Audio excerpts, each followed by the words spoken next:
ഓം ശ്രീകൃഷ്ണാർപ്പണമസ്തു. എല്ലാവർക്കും നമസ്കാരം. ശ്രേഷ്ഠത്തിലേക്ക് എല്ലാവർക്കും സ്വാഗതം. കർമ്മദോഷ നിവാരണം, സുഖശ്രേഷ്ഠ ജീവനം. ഇന്നത്തെ നമ്മുടെ വിഷയം കുലദേവത ആരാധന എന്തിനാണ്.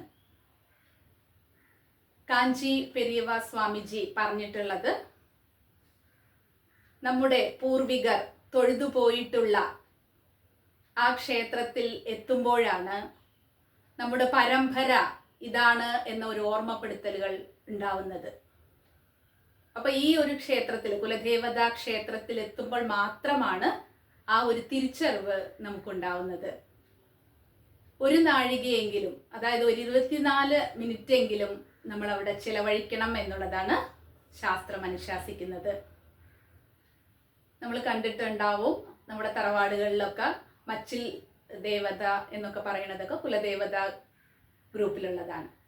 കാരണം എങ്ങനെയാണ് അങ്ങനെ ഒരു കുലദേവതയെ ഡിസൈൻ ചെയ്തിട്ടുള്ളത്?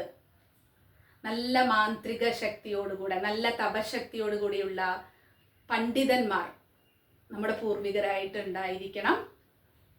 അവരുടെ തപശക്തി കൊണ്ട് ഈ കുലത്തിനെ സംരക്ഷിക്കണം എന്ന് പറഞ്ഞുകൊണ്ട് അവരുടെ ധ്യാനത്തിൽ ഉണർന്നു വന്നിട്ടുള്ള രൂപമാണ് കുലദേവതയുടെ. അപ്പൊ ആ ക്ഷേത്രത്തിൽ എത്തുമ്പോൾ, ആ മണ്ണിലെത്തുമ്പോൾ മാത്രമാണ് നമുക്ക് ആ കണക്ഷൻ വരുന്നത്. അപ്പൊ നമ്മൾ ഏത് മഹാക്ഷേത്രങ്ങൾ തൊഴുന്നതിന് മുൻപ് തന്നെ കുലദേവതാ പ്രീതി വരുത്തേണ്ടതാണ്. ഈ കുലദേവതാ പ്രീതി ഇല്ലെങ്കിൽ എന്താണ് ആ കുടുംബത്തിൽ സംഭവിക്കുക?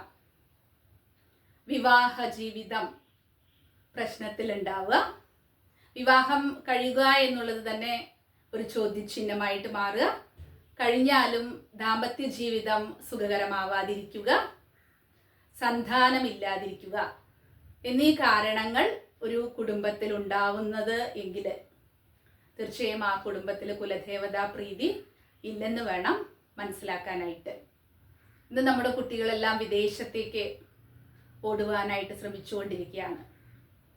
ലോകത്തിൻ്റെ ഏത് ദേശങ്ങളിൽ സഞ്ചരിച്ചു കഴിഞ്ഞാലും ഒരു പ്രശ്നവുമില്ല. കാലത്തിനനുസരിച്ചുള്ള മാറ്റം എന്ന് പറയുന്നത് അനിവാര്യം തന്നെയാണ്.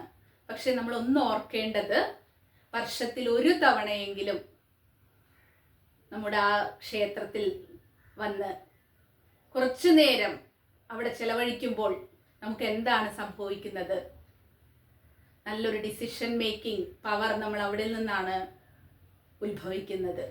എന്താണ് നമ്മൾ ചെയ്യേണ്ടത്, എന്താണ് ചെയ്യേണ്ടാത്തത് എന്നതിൻ്റെ കറക്റ്റായിട്ടുള്ള ഒരു തീരുമാനം നമുക്ക് ആ എനർജിയുമായിട്ട് കണക്ട് ചെയ്യുമ്പോൾ ഉണ്ടാവും എന്നുള്ളതാണ്. ഇപ്പം നിർബന്ധമായും വർഷത്തിൽ ഒരു തവണയെങ്കിലും കുലദേവതാ പ്രീതി വരുത്തേണ്ടതാണ്. ഇപ്പം ജ്യോതിഷം എന്ന മഹാശാസ്ത്രം മനസ്സിലാക്കുമ്പോൾ,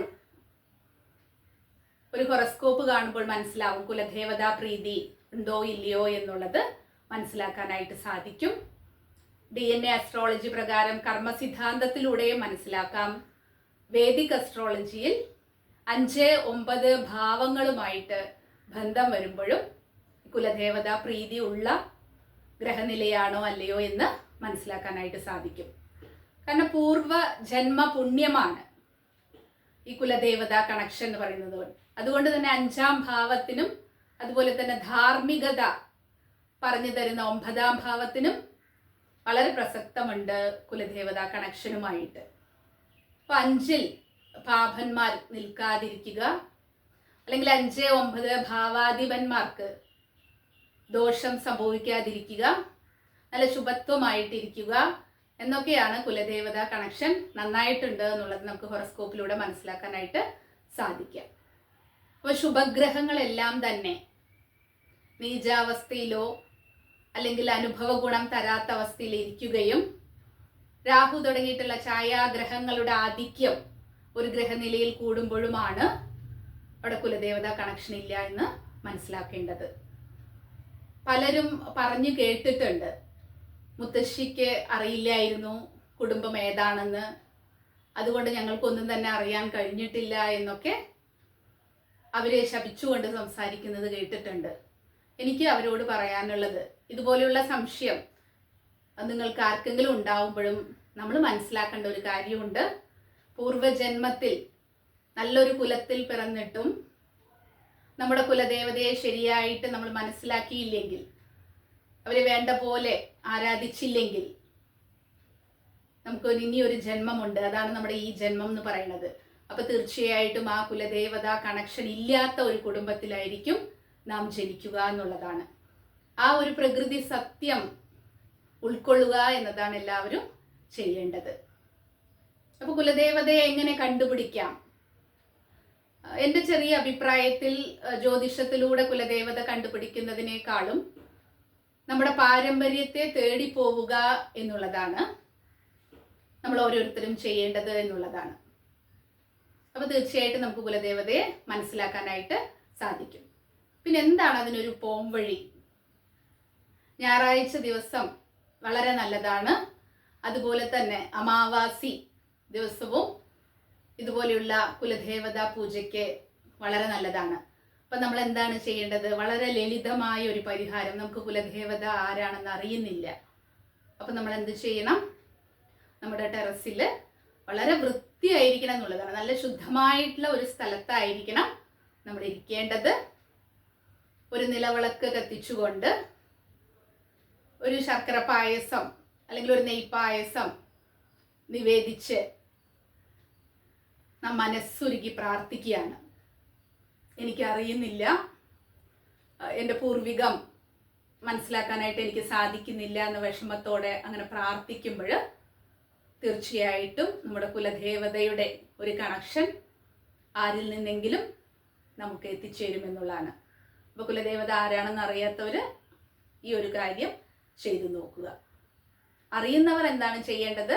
വർഷത്തിൽ ഒരു തവണയെങ്കിലും നമ്മുടെ വീട്ടുവളപ്പിൽ ഉണ്ടായിട്ടുള്ള കുറച്ച് പുഷ്പങ്ങളോ എണ്ണയോ കൊണ്ടുപോയി അവിടെ സമർപ്പിച്ച് ഒരു 24 മിനിറ്റ് കണ്ണടച്ച് ധ്യാനിക്കുക. നമ്മുടെ സങ്കടങ്ങളും നമ്മുടെ സന്തോഷങ്ങളും എല്ലാം ദേവിയാണെങ്കിൽ ആ അമ്മയുടെ മുന്നിൽ സമർപ്പിക്കുക. ഇനി അതിലുമുണ്ട്, കറുപ്പുസ്വാമിയാവാം, മുനീശ്വരനാവാം, അങ്ങനെ പല കാവൽ ദൈവങ്ങൾ പോലെയുള്ളവരും എല്ലാം തന്നെ ഈ ഒരു കുലദേവതാ ഗണത്തിൽ പെടുന്നതാണ്.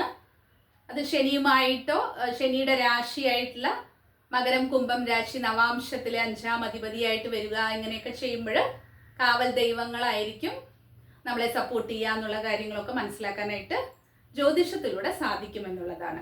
അപ്പം തീർച്ചയായിട്ടും നമ്മൾ ചെയ്യേണ്ടത് നമ്മുടെ പരമ്പരയിൽ ഒരു കാരണവർ എന്ന് പറഞ്ഞിട്ട് അവരെ കൂടെ അവിടെ തന്നെ ഇരുത്തിയിട്ടുണ്ടാവും കുലദേവതയുടെ അടുത്ത്.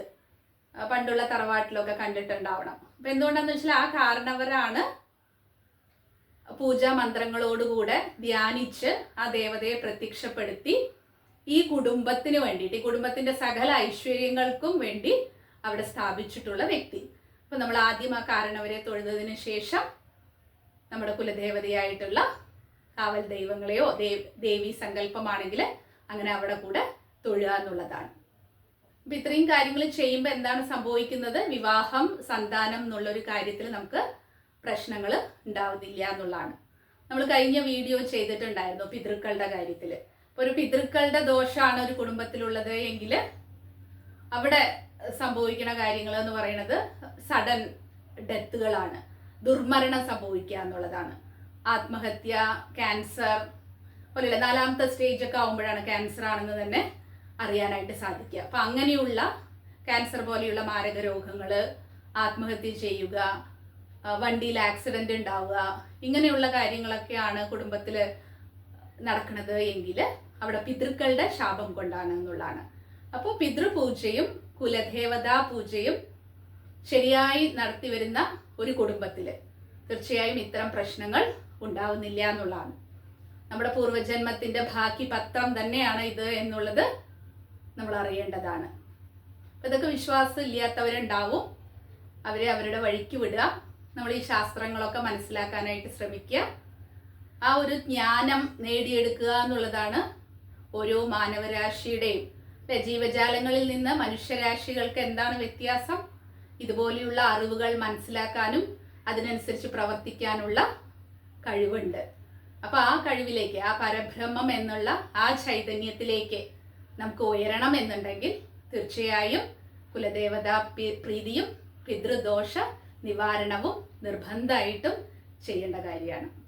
ഒരു പുതിയ വീഡിയോവുമായിട്ട് കാണും വരെ നന്ദി, നമസ്കാരം.